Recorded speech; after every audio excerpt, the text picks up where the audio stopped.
ரஞ்சினி, 20 வருஷமா இந்த ஏரியாவில் எந்த போலீஸ் ஆஃபீஸரும் செய்ய முடியாத காரியத்தை நீங்க சக்சஸ்ஃபுல்லா செஞ்சு முடிச்சிருக்கீங்க. I appreciate your courage. Right or wrong, be strong in fight. Thank you sir. ஆனா எனக்கு இது பெருமை இல்ல சார். 20 வருஷமா இதை செய்யறதுக்கு எது தடையா இருந்ததுன்னு என்னால புரிஞ்சுக்கவே முடியல சார். ஒரு கிரிமினல் கேவலம் பணபலம் இருக்குங்கிறத தவிர வேற என்ன சார் காரணம்? செஞ்ச தப்புகளை ப்ரூவ் பண்றதுக்கு எவிடன்ஸ் பக்காவா இருந்தா அரெஸ்ட் பண்றதுக்கு என்ன கஷ்டமா இருந்திருக்கும்னு எனக்கு ரொம்ப ஆச்சரியமா இருக்கு சார். ஐபிஎஸ் ட்ரைனிங்ல கோல்டு மெடலிஸ்ட், யங் பிளட், புது வேகம். I like it. இந்த வேகமும் சின்சியாரிட்டியும் எப்போ உங்க கூட இருக்கணும். அட் த சேம் டைம் நீங்க எப்போ அலர்ட் ஆகணும்.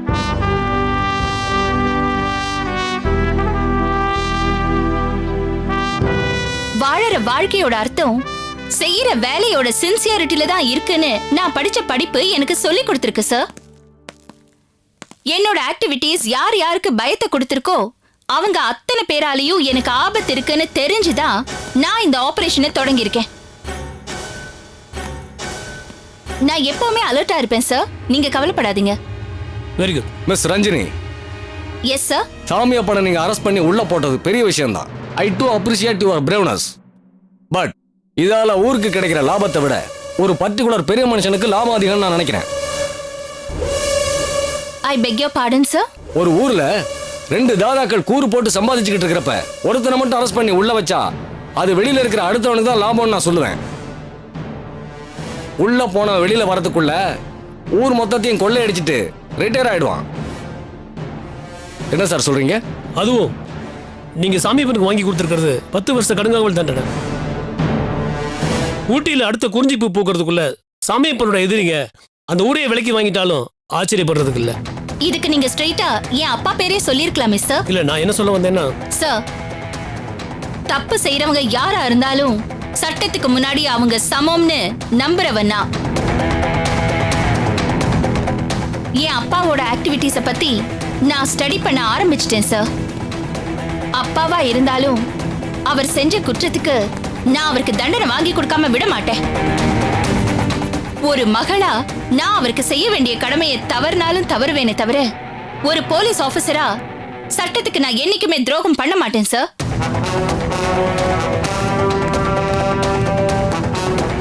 Just wait and watch. You come in. Okay sir.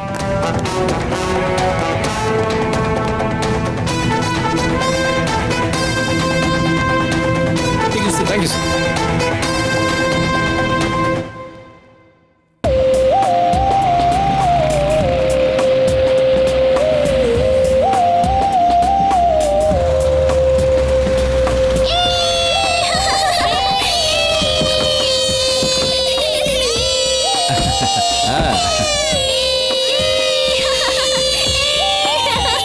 அங்க பாருங்க, எப்படி சந்தோஷப்படுறாங்க பாருங்க நீங்க வந்ததும். ரஜினி, கிளம்புமா. நான் தான் இந்த ட்ரிப்பை முடிச்சுட்டு ஊருக்கு போறேன்னு சொன்னல, அப்புறம் எதுக்கு நீ கஷ்டப்படுற? என்ன கஷ்டம் அங்கிள்? வருஷக்கணக்கா பஸ் ஓட்டுனது போக எங்க வீட்லயும் எல்லாருக்கும் வண்டி ஓட்டியிருக்கீங்க. சும்மா ஒரு நாள் உங்களை கூட்டிட்டு வந்தா என்னன்னு தோணுச்சு. அதனால உங்களை போக சொன்ன மாதிரி சொல்லிட்டு வழியில வெயிட் பண்ணி உங்களை கடத்தி என் வண்டியில கூட்டிட்டு வந்துட்டேன். என்ன பொண்ணுமா நீ சொல்லி ஒரு வேலையை செய்யாம இருப்பனா? சென்னைக்கு போய் 20 வருஷம் ஆச்சு. இன்னைக்கு போறேன்னு சொன்னதே நீ வற்புறுத்துறதுனால தான். அவசரம்னு தானே வந்து கேட்ட. அதனால தான் வந்தேன். ஒரு நாள் தள்ளி போனா என்ன கட்டிட போகுது? அப்படி இல்ல அங்கிள், இன்னைக்கு உங்க வெட்டிங் டே. சென்டிமெண்டா இவ்ளோ வருஷம் கழிச்சு இன்னைக்கு ஊருக்கு போலாம் நீங்க டிசைட் பண்ணிருந்தீங்க. என்னடா குறுக்க பூந்து கெடுத்துட்டோமேன்னு எனக்கு சின்னதா ஒரு கில்ட்டி கான்ஷியஸ் இருக்கு. நீயும் கில்ட்டியும் உன்னை விட எனக்கு எதுவுமே பெருசு இல்ல ரஞ்சனி. சின்ன வயசுல இருந்து நான் பார்த்து வளர்ந்த குழந்தை நீ. இவ்வளவு பெரிய போலீஸ் ஆபீசர் ஆன பிறகும் மனசு மாறாம அப்படியே இருக்கிற பாரு. என் மேல உனக்கு இருக்கிற அன்பை விட எனக்கு எதுவுமே பெருசு இல்ல ரஞ்சினி. நான் பசங்களை கூட்டிட்டு ட்ரிப்பை முடிச்சுட்டு நாளைக்கு நான் ஊருக்கு போறேன். போதுமா? Thank you uncle. வரட்டுமா? இதோ வரேன். எல்லாரும் மெதுவா வண்டியில இருங்க. ரொம்ப தேங்க்ஸ் மேடம். டூர் அரேஞ்ச் பண்ணிட்டு கேன்சல் பண்ணா பேரண்ட்ஸ் டென்ஷன் ஆயிடுவாங்கன்னு நான் பயந்துட்டு இருந்தேன். என்ன செய்யறதுன்னே தெரியாம நாங்க ரொம்ப தவிச்சிட்டு இருந்தோம். பிரின்சிபல் தான் உங்களுக்கு ஃபோன் பண்ண சொல்லி சொன்னாங்க. No problem. அந்த டிரைவருக்கு ஏதோ ஒரு பர்சனல் ப்ராப்ளமா, அதை நான் பாத்துக்கிறேன். நீங்க இந்த டிரைவரை கூட்டிட்டு போங்க. சின்ன வயசுல இருந்து எனக்கு பழக்கம். ரொம்ப சின்சியரா வண்டி ஓட்டுவாரு. உங்களுக்கு எந்த ப்ராப்ளமும் வராது. அழகா நீங்க உங்க பிக்னிக்கு போலாம். ஓகே மேடம், நாங்க கிளம்புறோம். ரொம்ப okay, thanks ma'am. All the best and have a safe journey. வரோம் madam. Okay, bye. Have a safe journey. All the best.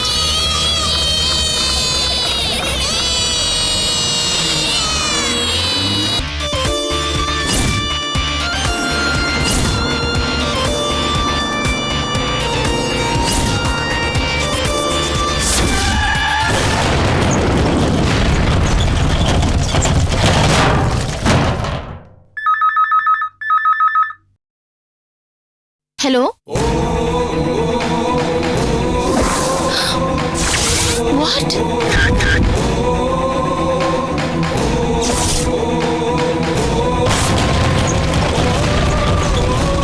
No.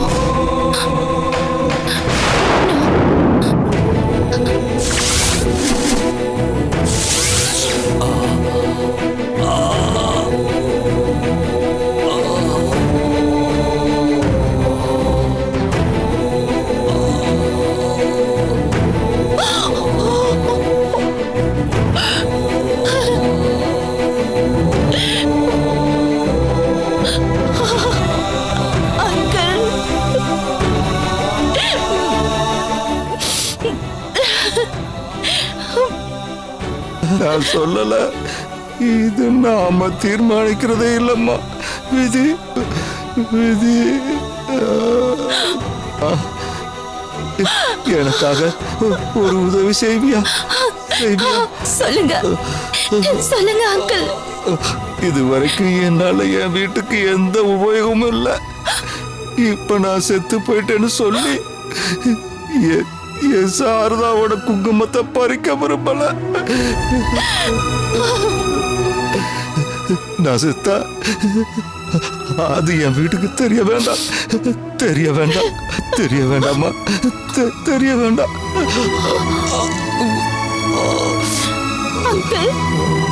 இத்தனை வருஷமா நான் சம்பாதிச்ச பணத்தை எல்லாம் நான் வீட்டுக்காக சேர்த்து வச்சமா. பாவி பாவி பாவி. அதை திரும்ப போய் எடுக்கணுமே. சூட்கேஸ்ல போட்டு அதை கையில எடுத்துட்டு வந்துட்டேன். எல்லா பணமும் எரிஞ்சு போயிடுச்சுமா. எல்லாமே சாம்பலாயிடுச்சுமா. நான் செத்துட்டா இன்சூரன்ஸ் வரும்ல, அதை மட்டும் என் வீட்டுல சேர்த்துறியாமா? அதையாவது சேர்த்துருமா. நான் சொன்னதை மறந்துடாத. என் சாவு என் வீட்டுக்கு தெரிய வேண்டாம். என் புருஷன் எங்கேயோ இருக்கான்னு பொண்டாட்டி சந்தோஷமாவே இருக்கட்டுமா. எங்க அப்பா என்னைக்காவது வருவார்னு நினைச்சு என் பிள்ளைக்கு சந்தோஷமா இருக்கட்டுமா. என் சாவை யாருக்கும் சொல்லாதம்மா, செத்துட்டேன்னு சொல்லாதம்மா.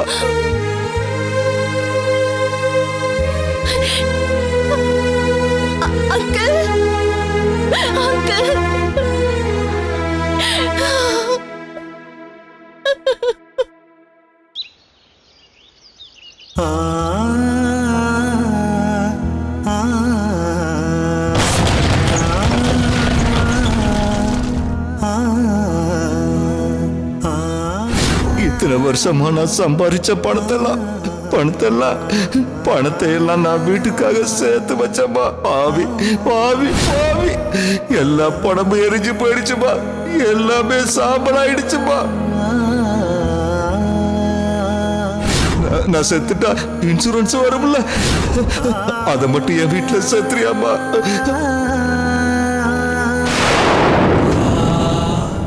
மேடம். எஸ், உங்களை பார்க்க இன்சூரன்ஸ் ஆபீசர் ராமலிங்கம் வந்திருக்கார் மேடம். நான் அவருக்காக தான் வெயிட் பண்ணிட்டு இருக்கேன். வர சொல்லுங்க. Yes madam.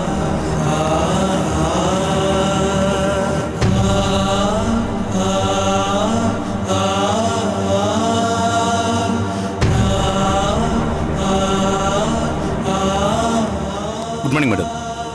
Good morning. Please sit down. Thank you madam. என்னோட அப்பாவோட எல்லா கம்பெனிஸ்க்கும் நீங்க தானே இன்சூரன்ஸ் பாக்குறீங்க? ஆமா மேடம், 10 வருஷமா நான் தான் செஞ்சுட்டு இருக்கேன். ஓகே, தென் ஆக்ட் இமீடியட்லி. நேத்து குன்னூர் ஹைவேஸ்ல ஆக்சிடென்ட் ஆகி எரிஞ்சு போன பஸ்ஸோட இன்சூரன்ஸ் பேப்பர்ஸ் எல்லாம் இமீடியட்டா மூவ் பண்ணுங்க. மேக்ஸிமம் எத்தனை நாள்ல இன்சூரன்ஸ் பணம் வரும்? மேடம், அதை பத்தி சொல்லணும்னா என்ன யோசிக்கிறீங்க? இல்ல மேடம், நியூஸ் கேள்விப்பட்டதும் எங்க மேனேஜர் உங்க அப்பாவுக்கு ஃபோன் பண்ணி பேசினாரு. ஆக்சுவலா அந்த வண்டிக்கு அவங்க இன்சூரன்ஸ் பண்ணவே இல்லை. என்ன சொல்றீங்க? அப்பாவோட பஸ் கம்பெனில மொத்தம் 9 வண்டிங்க இருக்கு மேடம். ப்ராப்பரா எல்லா டாக்குமெண்ட்ஸும் இருக்கு. அதுக்கு இன்சூரன்ஸும் உங்க அப்பா ஒழுங்கா தான் கட்டிட்டு இருக்காங்க. ஆனா இந்த வண்டியும் இந்த மாதிரி 2-3 வண்டியும் புதுசா சேர்ந்துருக்கு. இன்னும் இன்சூரன்ஸ் பண்ணவே இல்லை மேடம்.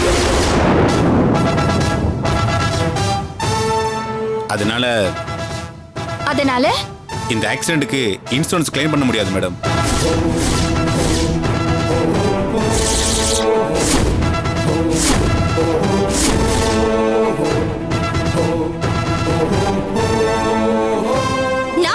குழந்தைங்க சார், 2 டீச்சர், 1 டிரைவர். அனாதை படமா போகணும்னு சொல்றீங்களா? உயிரோட மதிப்பு தெரிஞ்ச தொழில தானே இருக்கீங்க.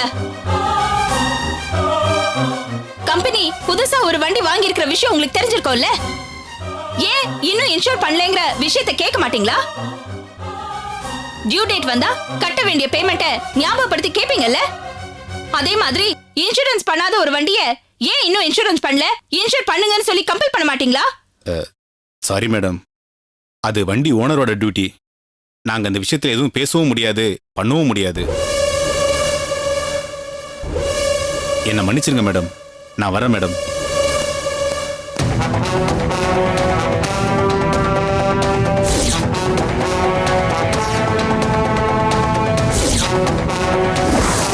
Damn it.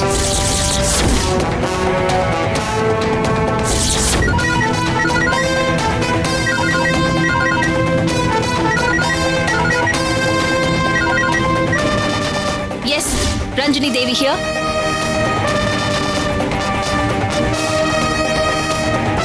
I'll be there.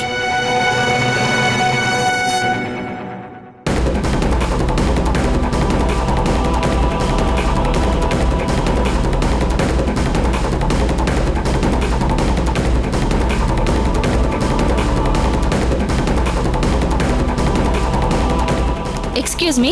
வணக்கம் மேடம். ஆர்டி ஆஃபீஸர் உள்ள இருக்காரா? இருக்காரு மேடம். பார்க்கலாமா? பார்க்கலாம் madam. Thank you.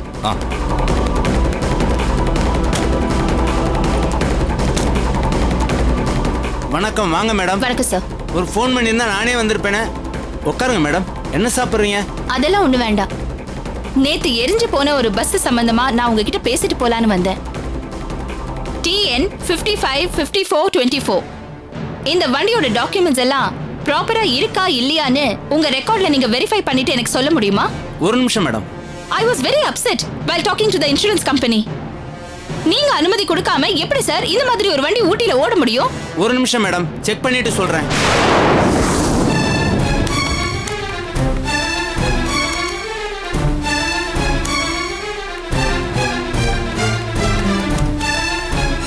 Sorry madam, நான் சொல்ற தகவல் உங்களுக்கு அதிர்ச்சியா இருந்தா என்ன மன்னிச்சிருங்க. நீங்க சொன்ன நம்பர்ல இதே ஊர்ல 4 வண்டி ஓடுது. இந்த பர்டிகுலர் பஸ்ஸுக்கு எஃப்சி பண்ணவே இல்லை. அதனால இன்சூரன்ஸ் ஆப்பர்ச்சுனிட்டி இருக்காதுன்னு நினைக்கிறேன். வாட்? 4 வண்டியா? என்ன விளையாடுறீங்களா? ஒரு ஆபீசரா பதில் சொல்லுங்க சார். ஒரே நம்பர்ல எப்படி சார் இந்த மாதிரி 4 வண்டி ஓட முடியும்? யாரை கேட்டு அனுமதி கொடுத்தீங்க? அனுமதி வாங்கிட்டு ஓடுற வண்டிகள்ல எதுவும் பிரச்சனை இல்லை மேடம். சட்டத்துக்கு விரோதமா நடக்கிற காரியங்கள்ல ஒரு அளவுக்கு மேல எங்களால தலையிட முடியறதில்ல. நீங்க பேசுறது எனக்கு புரியல சார். இந்த சிட்டில ஓடுற ஒவ்வொரு வண்டிக்கும் டாக்குமெண்ட்ஸ் எல்லாம் ப்ராப்பரா இருக்கா இல்லையான்னு செக் பண்ணி சைன் பண்ற அத்தாரிட்டி நீங்க. உங்களால ஒண்ணுமே பண்ண முடியாதுன்னா வேற யார் சார் பண்ணுவாங்க? உங்க ஆபீஸ் பியூனா? சில சமயங்கள்ல ஆபீசர்ஸும் பியூன் மாதிரி தான் மேடம். பை த வே, நீங்க சொல்ற நம்பர் உள்ள வண்டி உங்க அப்பா கம்பெனி வண்டி மேடம். உங்க பேரை சொல்லி தான் அதுக்கு பர்மிஷனே கேட்டாங்க. இதெல்லாம் நான் எங்க போய் சொல்றது? என்ன சொல்றீங்க? பின்ன என்ன மேடம், ஏஎஸ்பியோட அப்பா பேசுறேன். வந்திருக்கிறது நம்ம வண்டி, பார்த்து செய்யுங்கன்னு ஃபோன் பண்ணா எப்படி நான் பண்ணாம இருக்க முடியும்? இப்ப நீங்க ஏன் பர்மிட் கொடுத்தீங்கன்னு கேக்குறீங்க.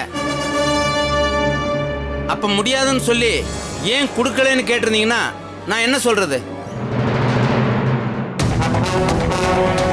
நாட்டில் எங்கேயுமே நடக்காது, இங்கே நடந்துட்ட மாதிரி வந்து கேட்குறீங்க. நானும் உங்களை மாதிரி ஒரு கவர்மெண்ட் சர்வெண்ட் தான். டியூட்டிக்கு சின்சியராக இருக்கிறதா இல்லை நமக்கு மேலே இருக்கிறவங்க உத்தரவுக்கு சின்சியராக இருக்கிறதான்னு நினச்சி பார்க்காத நாளே இல்லை மேடம். முடிஞ்சா ஏன் இப்படி பண்ணீங்கன்னு போய் உங்க அப்பா கிட்ட கேளுங்க. இங்க வந்து என்ன கேட்கறதுல எந்த பிரயோஜனமும் இல்லை.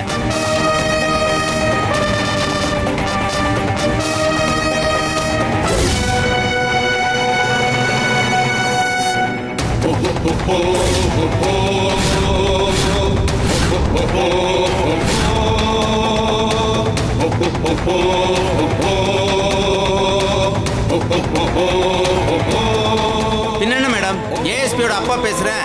வந்திருக்கிறது நம்ம வண்டி, பார்த்து செய்யுங்கன்னு ஃபோன் பண்ணா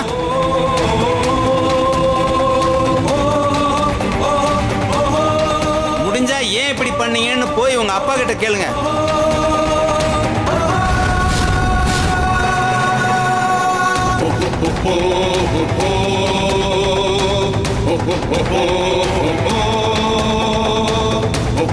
Oh